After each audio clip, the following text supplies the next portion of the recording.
అవి చేశారు. Railway track నేరాలండి. ఈరోజు బంగాళాఖాతంలో ఏర్పడిన అల్పపీడనంతో రాష్ట్రంలో అనేక జిల్లాల్లో వర్షాలు విస్తృతంగా పడుతున్నాయి. నెల్లూరు జిల్లా తీసుకుంటే నెల్లూరు జిల్లాలో హైయెస్ట్ వచ్చి ఆత్మకూరు 14 సెంటీమీటర్ల వర్షం పడింది. అదేవిధంగా దొత్తులూరులో 11 సెంటీమీటర్లు, డిస్టిక్ యావరేజ్ 7 సెంటీమీటర్లు. నెల్లూరు సిటీ తీసుకుంటే నెల్లూరు కార్పొరేషన్లో ఈ ప్రభుత్వం వచ్చిన తర్వాత దాదాపు 3-4 సార్లు సిల్ట్ తీశారు. గత 5 సంవత్సరాల్లో పేరుకుపోయిన సిల్ట్ అంతా తీయించాం. కొన్ని దగ్గర 2 అడుగులు, కొన్ని దగ్గర 3 అడుగులు, కొన్ని దగ్గర 1.5 అడుగు, కొన్ని దగ్గర 1 అడుగు సిల్ట్ స్పెషల్ డ్రైవ్ పెట్టి తీయించబట్టే ఈరోజు నెల్లూరు సిటీలో ఎక్కడ నీళ్లు నిలవాల. అక్కడక్కడ ఏదైతే ఫుట్పాత్లు ఏదైతే ఉన్నాయో దాని మీద యాక్చువల్గా ఆ రాళ్ళు వేసుకోవటం, బండలు వేసుకోవటం వల్ల ఆ కాగితాలు వచ్చి బ్లాక్ అవటం వల్ల వెనకదంట తప్పితే ఎక్కడ కూడా లేదు. అందుకని అందరూ కూడా ప్రజలు హర్షిస్తున్నారు.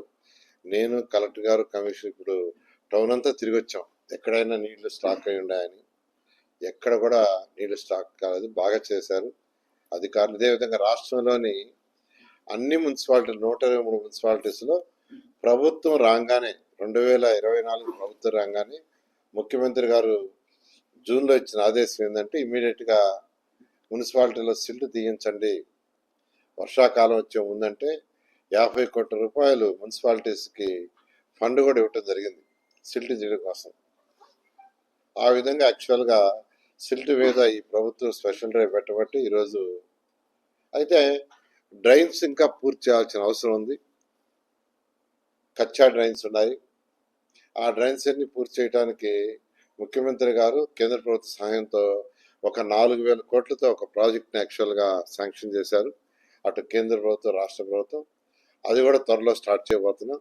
అది కూడా టేకప్ చేస్తే 77 మున్సిపాలిటీస్లో అంటే 50,000 కంటే ఎక్కువ పాపులేషన్ ఉన్న మున్సిపాలిటీస్లో ఆ ప్రాజెక్టుకి కేంద్ర ప్రభుత్వం యాక్సెప్ట్ చేసింది. అవి 77 మున్సిపాలిటీస్ వచ్చినాయి. త్వరలో వాటికి టెండర్స్ కూడా పిలిచి వాటిని కూడా పూర్తి చేస్తే ఈ వర్షాకాలం సీజన్లో, అంతేకాకుండా బాత్రూమ్ నుంచి, కిచెన్ నుంచి, టాయిలెట్స్ నుంచి వచ్చే వాటర్ ఏదైతే ఉందో దాన్ని ఫ్రీగా డ్రైన్స్లో పోయే విధంగా యాక్చువల్గా చేయటానికి ఆ 4,000 కోట్ల ప్రాజెక్ట్ని టేకప్ చేశాం. ఈ విధంగా ఈరోజు మున్సిపల్ శాఖ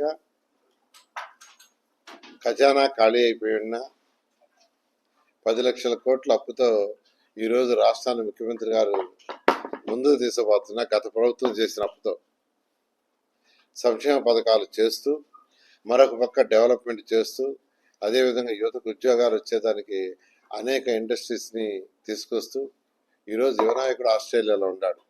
ముఖ్యమంత్రి గారు ఈరోజు దుబాయ్ పోతున్నాడు. ఇవన్నీ దానికంటే అనేక ఇండస్ట్రీస్ని తీసుకొస్తే యువతకు ఉద్యోగాలు వచ్చేందుకు.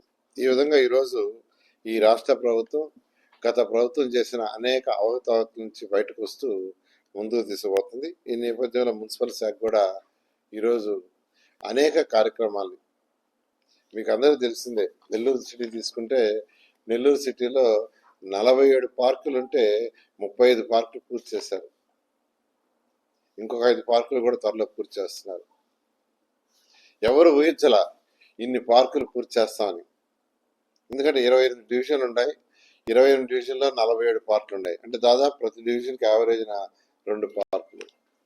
స్కూల్స్ ఈరోజు విఆర్ఐ స్కూల్ ఏ విధంగా చేసాం, నెల్లూరులో ఉన్న ఆల్ హై స్కూల్స్ని రేపు జూన్ లోపల అదే విధంగా తయారు చేస్తున్నాం. ఇవి కూడా ఎవరు ఊహించలా. అదేవిధంగా ఈరోజు అండర్ గ్రౌండ్ డ్రైనేజ్ దానికి 165 కోట్ల యాక్చువల్ ముఖ్యమంత్రి గారు శాంక్షన్ చేశారు. అట్కోలో వచ్చింది. అదేవిధంగా నెల్లూరులో ఉన్న డ్రైన్స్, డ్రింకింగ్ వాటర్ ప్రాజెక్టు వాటికి మరొక నెల్లూరు కార్పొరేషన్ మొత్తానికి మరొక 600 కోట్ల యాక్చువల్గా శాంక్షన్ చేశారు. అది అమృత స్కీమ్లో ఏషియన్ ఇన్ఫ్రాస్ట్రక్చర్ ఇన్వెస్ట్మెంట్ బ్యాంక్ ద్వారా, అర్బన్ ఇన్ఫ్రాస్ట్రక్చర్ ఫండ్ ద్వారా అది కూడా శాంక్షన్ చేశారు. ఇది కాకుండా ఏదైతే ఉయ్యాల కాలువ, రామిరెడ్డి కెనాలు ఇటువంటివి ఉన్నాయో వాటిని యాక్చువల్ ప్రక్షాళన చేయాలి. ఎందుకంటే వాటికి 2 పక్కల కాంక్రీట్ వాల్ కట్టి పైన స్లాబ్ వేస్తే తప్ప దోమలని పూర్తిగా బాగు. ఇలాంటి వర్షాకాలం వచ్చినప్పుడు నీళ్లు ఫ్రీగా ఫ్లో కావాలంటే ఆ కెనాల్స్ని కరెక్ట్ చేయాలి. అందుకనే దానికి 50 కోట్ల రూపాయలు ముఖ్యమంత్రి గారు యాక్చువల్గా బడ్జెట్లో శాంక్షన్ చేశారు. ఇవన్నీ కూడా యాక్చువల్గా 1 by 1 చేస్తాం. నెల్లూరు ప్రజలకు నేను ఒకటే చెప్పేది, ఎలక్షన్స్కి ముందు ఎన్డీఏ ప్రభుత్వం ఏదైతే ప్రామిస్ చేసిందో తూచా తప్పకుండా చేస్తాం. అదేవిధంగా ఎయిర్పోర్ట్ కూడా త్వరలో వస్తుంది. దానికి ముఖ్యమంత్రి గారు గ్రీన్ సిగ్నల్ ఇచ్చారు. దానికి సంబంధించి ల్యాండ్ చిన్న డిస్ప్యూట్ ఉంటే దాన్ని కలెక్టర్ గారు మాట్లాడటం, ఆ ఫైలు గవర్నమెంట్కి పంపించున్నారు. త్వరలో దాన్ని క్యాబినెట్లో పెట్టి అప్రూవ్ చేస్తాం. చేస్తే నెల్లూరులో ఎయిర్పోర్ట్ వర్క్స్ కూడా త్వరలో టేకప్ అవుతాయి. అదేవిధంగా ఈ యొక్క షుగర్ ఫ్యాక్టరీ ఏదైతే ఉందో, షుగర్ ఫ్యాక్టరీ ఎంతో కాలం నుంచి పెండింగ్లో ఉంది. అక్కడ రైతు సోదరులు ఎవరైతే ఉండారో వాళ్ళకి కొన్ని సమస్యలు ఉన్నాయి. ఆ ఫ్యాక్టరీలో పనిచేసిన వాళ్ళకి కొన్ని సమస్యలు ఉన్నాయి. అవన్నీ కూడా కలెక్టర్ గారు, ప్రజాప్రతినిధులు, దాంట్లో ఎంతో అనుభవం ఉన్న నాయకులు మన జిల్లాలో ఉన్నారు. వాళ్ళతో కలిసి కలెక్టర్ గారితో డిస్కస్ చేస్తున్నారు. వాళ్ళ సమస్యలన్నీ స్టార్ట్ చేస్తే అక్కడ స్మార్ట్ ఇండస్ట్రీస్ పెట్టడానికి ముఖ్యమంత్రి గారు యాక్సెప్ట్ చేశారు. స్మార్ట్ ఇండస్ట్రీస్ పెడితే ఎన్నో వేల మందికి ఉద్యోగాలు వస్తాయి. వేల మందికి, ఒకరికి ఇద్దరికి కాదు, వేల మందికి ఉద్యోగాలు వస్తాయి. దానికి ముఖ్యమంత్రి గారు యాక్సెప్ట్ చేశారు. దానికి కొంత చేయడానికి కూడా ఫండ్ కూడా యాక్చువల్గా ముఖ్యమంత్రి గారు శాంక్షన్ చేశారు. కాబట్టి ఆ ఫ్యాక్టరీకి సంబంధించిన రైతు సోదరులు కానీ, ఇలాంటి దానికి సంబంధించిన మెంబర్స్ కానీ వాళ్ళందరూ కూడా ఆ విషయంలో మీరు కోఆపరేట్ చేస్తే అక్కడ ఒక మంచి ప్రాజెక్ట్ తీసుకొస్తాం. ఆ ప్రాజెక్ట్ తీసుకొస్తే ఎన్నో వేల మందికి ఉద్యోగాలు వస్తాయని నేను అందరినీ అప్పీల్ చేస్తున్నా. దాన్ని వీలైన తొందరలో ఆ సమస్యని సాల్వ్ చేయండి. ఎయిర్పోర్ట్కి ఉన్న ల్యాండ్ సమస్యని కలెక్టర్ గారు, ప్రజాప్రతినిధులు సాల్వ్ చేశారు. అది సాల్వ్ అయింది. దాన్ని యాక్చువల్గా రాష్ట్ర ప్రభుత్వాన్ని పంపించారు. ఇప్పుడే చెప్పారు, ఫైలు ఎక్కడుందో నాకు చెప్తే నేను ఫాలోఅప్ చేసి క్యాబినెట్లో అప్రూవ్ చేయిస్తానని. ఈ విధంగా నెల్లూరుని ఒక మంచి మోడల్ సిటీగా భారతదేశంలో చేస్తాం. అదేవిధంగా ఆంధ్రప్రదేశ్లో ఉన్న 123 మున్సిపాలిటీస్ని మోడర్నైజ్ చేయడానికి ముఖ్యమంత్రి గారు కేంద్రంతో మాట్లాడి అనేక ఫండ్స్ చేస్తున్నారు. నేను అందరిని రిక్వెస్ట్ చేసేది ఒకటే, కొద్దిగా ఓపిక పట్టండి. కొద్దిగా ఓపిక పడితే ప్రతి ఇంటికి ట్యాప్ కనెక్షన్ ఇస్తాం. వీలైనంత డెన్సిటీ ఉన్న పాపులేషన్ ఉన్న ప్రతి మున్సిపాలిటీలో ప్రతి డ్రైన్ని కన్స్ట్రక్ట్ చేయడం జరుగుతుంది. ఈరోజు చాలా డ్రైన్స్ చూస్తే అపార్ట్మెంట్లు కట్టేస్తున్నారు, 6 అంతస్తులు 8 అంతస్తులు, పక్కన కచ్చా డ్రైన్స్ ఉన్నాయి. అంటే గత ప్రభుత్వం అటు పట్టించుకొని వదిలేసింది. జనరల్గా ఒక మున్సిపాలిటీలో ప్రజలు కోరుకునేది ఫస్ట్ తాగటానికి చక్కటి వాటర్, అదైన తర్వాత ఇళ్ళ సాలిడ్ వేస్ట్ వచ్చే చెత్త చెదారు ఏ రోజు కారోజు తొలగించాలా. అదేవిధంగా యూజ్డ్ వాటర్, బాత్రూమ్, టాయిలెట్, కిచెన్లో వచ్చే వాటర్ బయటకు వెళ్ళిపోవాలి. రోడ్లు, లైట్స్, ఇవి ఫస్ట్ ప్రైమరీ.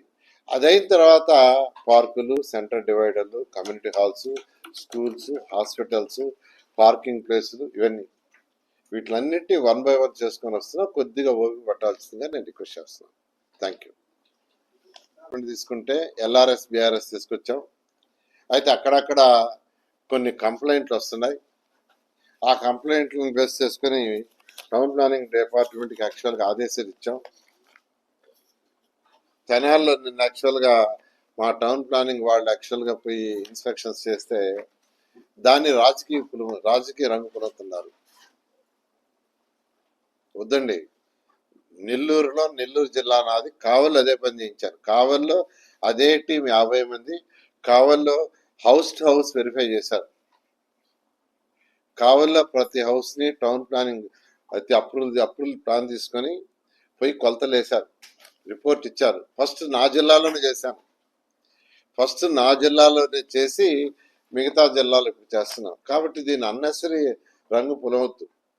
రాజకీయ రంగు పులివచ్చేసి అది ఆయనకి డిఫరెన్స్ ఉంది, ఈ మంత్రికి ఆ మంత్రికి డిఫరెన్స్ ఉంది, అందువల్ల చేస్తున్నారు. ఇవన్నీ కొన్ని పత్రికలు రాస్తున్నాయి, కొన్ని మీడియాలు రాస్తున్నాయి. అటువంటిది ఏమీ లేదు. నా జిల్లాలోనే కావలి టౌన్కి చేసి, కావలి టౌన్లో చేసిందే 5-6 టౌన్లలో చేయమని చేశాను. ఆ నేపథ్యంలో నిన్ను తెనాల్లో చేశారు. తెనాల్లోనే కాదు, మిగతా కొన్ని టౌన్లలో కూడా చేస్తారు. ఎందుకంటే రూల్స్ అండ్ రెగ్యులేషన్ చాలా లిబరలైజ్ చేశాం. ఎల్ఆర్ఎస్ తెచ్చాం, బీఆర్ఎస్ తెచ్చాం, పేరు తెచ్చి దాన్ని యూటిలైజ్ చేసుకోవాలి. కానీ అన్నెసరిగా 3 అంతస్తులుంటే 7 నా సొంత టౌన్ నెల్లూరులో 3 అంతస్తులు పర్మిషన్ తీసుకొని 7 అంతస్తులు కడితే 2 బిల్డింగులు పగలు కొట్టించాం. మూడు బిల్డింగ్స్ నా సొంత టౌన్లో. కాబట్టి ఇక్కడ ఏ రాజకీయం లేదు. రాష్ట్రంలో 123 మున్సిపాలిటీ నిన్న మళ్ళా ప్రజలకు చెప్తున్నాను, చాలా లిబరలైజ్ చేశాం. భారతదేశంలో ఏ టౌన్లో లేకుండా, ఏ టౌన్లో లిబరల్గా ఉంటే అవన్నీ తెచ్చి రూల్స్ అండ్ రెగ్యులేషన్స్ చేశాం. కాబట్టి మీరు ఆ రూల్స్ అండ్ రెగ్యులేషన్స్ ప్రకారం కట్టుకోండి, మీకు ఎటువంటి ఇబ్బంది ఉండదు. అన్ని చేసామని మరొకసారి సవినయంగా తెలియజేస్తాం.